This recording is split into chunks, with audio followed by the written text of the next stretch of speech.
vamos iniciar hoje a aula da quarta unidade, que fala sobre os acidentes com os idosos. O processo de envelhecimento e a presença de doenças pode levar as pessoas idosas a apresentarem dificuldades nos movimentos. As quedas são bastante comuns, podendo resultar em várias consequências, desde simples hematoma e medo de cair novamente, até complicações mais sérias, incluindo fraturas e morte. Cerca de 30% das pessoas idosas caem a cada ano. Essa taxa aumenta para 40% entre os idosos com mais de 80 anos e 50% entre os que residem em instituições de longa permanência para idosos. As mulheres tendem a cair mais que os homens até os 75 anos. A partir dessa idade, as frequências se igualam. Dos que caem, cerca de 2,5% requerem hospitalização e desses, apenas metade sobreviverá após um ano. Então, podemos ver nessa visão aqui, nessa colocação, que as quedas é um fator importante, né, de morte, né, nos idosos.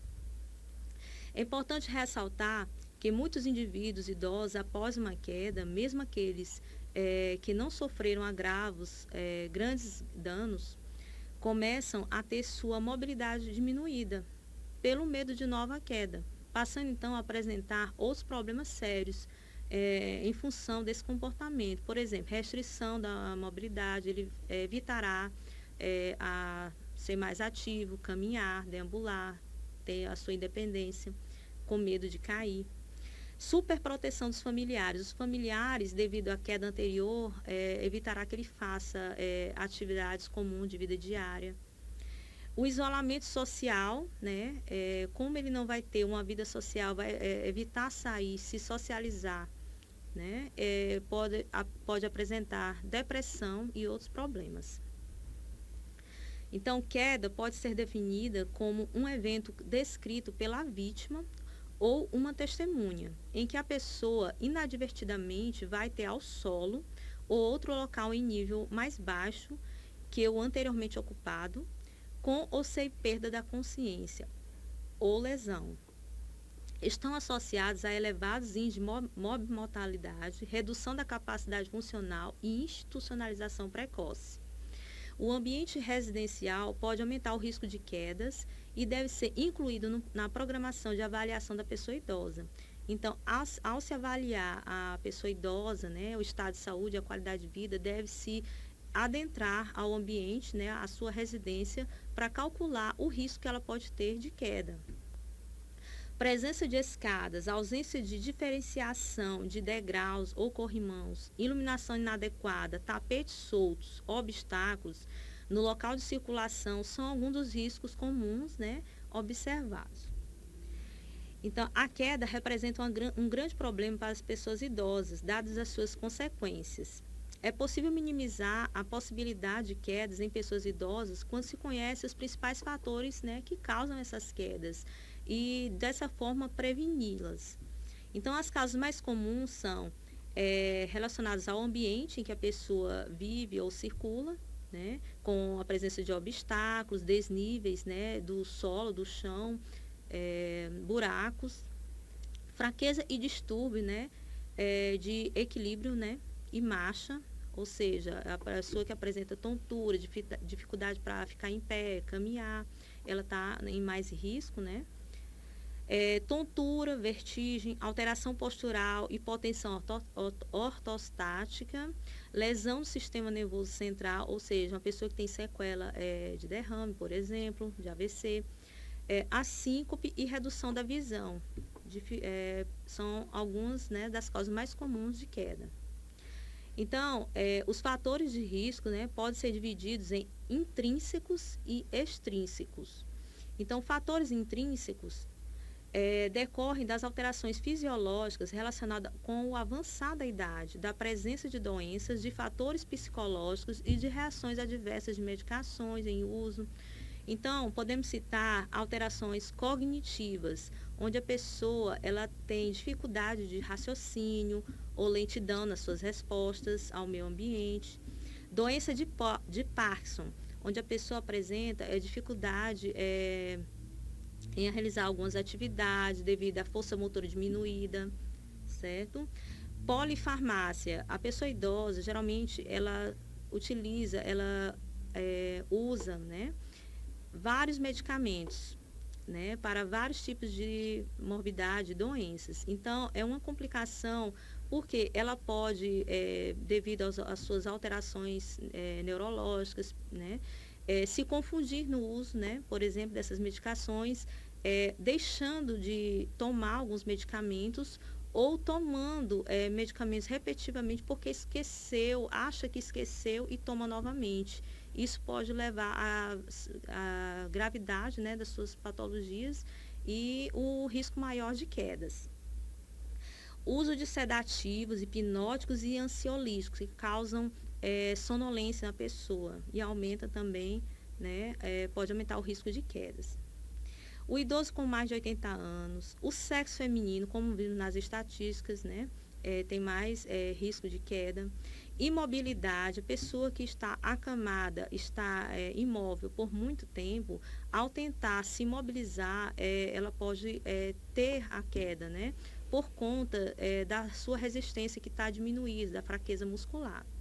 Quedas precedentes, a pessoa que já obteve, que já teve queda anterior, ela tem um risco maior de desenvolver, de ter novas quedas. Então, os cuidadores devem ficar atentos. Equilíbrio diminuído, marcha lenta com passos curtos, baixa aptidão física, pessoa que é obesa, que é sedentária, ela também tem um fator de risco para a queda, né? Fraqueza muscular de membros superiores e membros inferiores. Já os fatores extrínsecos são relacionados ao comportamento e atividade das pessoas idosas e ao meio ambiente. Ambientes inseguros e mal iluminados, mal planejados e mal construídos, com barreiras arquitetônicas, representam os principais fatores de risco, né, para as quedas. A maioria das quedas acidentais ocorre dentro da própria casa da pessoa idosa. Geralmente, quando ela está desenvolvendo alguma atividade de vida diária, lavando a louça, varrendo a casa, cuidando dos jardins.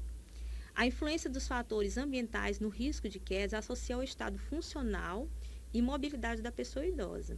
Quanto mais frágil, mais suscetível. Manobras posturais e obstáculos ambientais que não são problemas para pessoas idosas sem problema de saúde podem transformar-se em sérias ameaças, né, à segurança de uma pessoa que tem alterações, por exemplo, de equilíbrio, né, e marcha. Então, alguns fatores podem agravar as lesões que as pessoas tenham em quedas. Por exemplo, a ausência de reflexo de proteção, a pessoa que perde esses reflexos, por exemplo, ela tem raciocínio lento, né?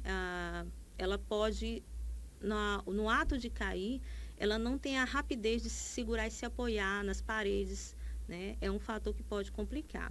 Densidade mineral óssea reduzida. A pessoa com osteoporose, ela tem um fator de complicação que são as fraturas.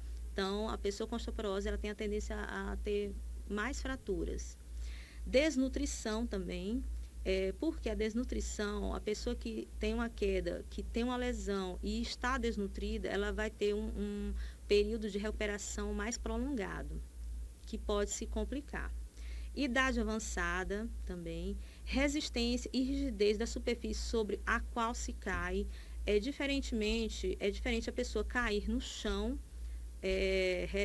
resistente, né, duro, do que cair sobre uma areia, um gramado, né? As complicações, o risco de fraturas são maiores em chão rígido.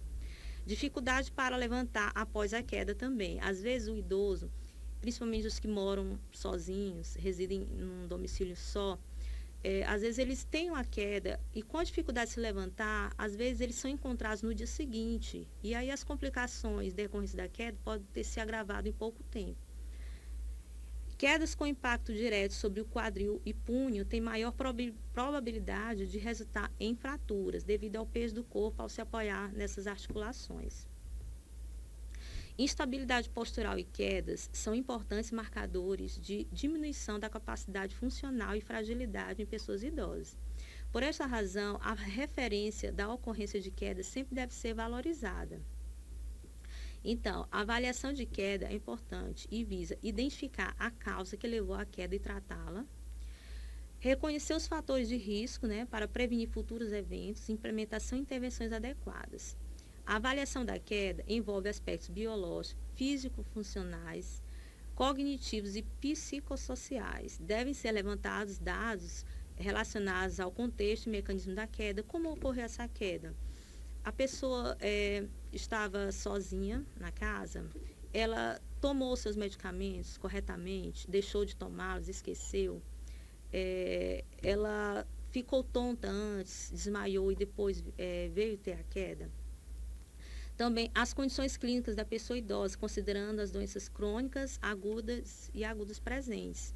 Se é uma pessoa que tem diabetes e ela teve uma crise hipoglicêmica, então é um fator que tem que estar atento, né, com relação tanto às medicações e à alimentação da pessoa para evitar essa complicação. A medicação em uso, que pode ser prescrita ou automedicado. Muitos idosos também, eles fazem uso da automedicação. Então, tem que estar atento se esses medicamentos que eles estão tomando sem a pressão médica pode estar interferindo ou anulando o efeito das medicações prescritas, que é importante, né, estar avaliando isso. Então, as principais complicações das quedas são lesões de partes moles, restrições prolongadas ao leito, hospitalização, institucionalização, risco de doenças iatrogênicas, fraturas, hematoma subdural, que são lesões, né, coleção de sangue no espaço, né, cerebral, incapacidade também e morte. Os acidentes são a quinta causa de morte em idosos e as quedas constituem 2/3, né, dessas mortes acidentais. A maior parte das mortes decorrentes de quedas ocorre naqueles com mais de 65 anos. Quase todas as mortes são consequências a fraturas de colo de fêmur. Então, a fratura de colo de fêmur é um fator mais complicador no caso de quedas de idosos. A pessoa idosa que tem o colo do fêmur, a articulação coxo-femoral fraturada, ela tem um tempo de recuperação bem prolongado. Então, é um idoso que talvez nem chegue a voltar a caminhar novamente. Então, ela também vai ficar um tempo muito prolongado imobilizada. Isso pode causar vários prejuízos à sua saúde, né? Prejuízos tanto de pele, psicológicos, e, consequentemente, aparecer ou agravar outras doenças pré-existentes. As lesões resultantes de queda são comuns, ocorrendo em 1/3 a 3/4, embora a maior parte seja de pequenas gravidades. E mais da metade dos pacientes não procure atendimento médico. A maior parte das lesões graves e fraturas nos pacientes mais velhos são decorrentes de queda. Então, outra preocupação com relação às quedas é o medo de novas quedas. Então, as pessoas que já tiveram a experiência de uma queda, uma boa parte tem medo de cair novamente. Então, isso é um fator complicador a partir do momento que ela não procura mais se mobilizar, evita a mobilização, e os cuidadores, os familiares que convivem com essa pessoa tem uma super proteção. O que é isso? O que significa? Vai fazer de tudo para evitar as quedas e, ao mesmo tempo, causando a imobilidade da pessoa. Não vai deixar ela caminhar sozinha, não vai deixar ela fazer atividade de vida diária, que é importante. Então, isso é um fator complicador. O decúbito de longa duração redução nas atividades e na independência. Após uma queda, até a metade dos indivíduos mais velhos, mesmo sem lesões, podem ou não conseguir levantar sem auxílio.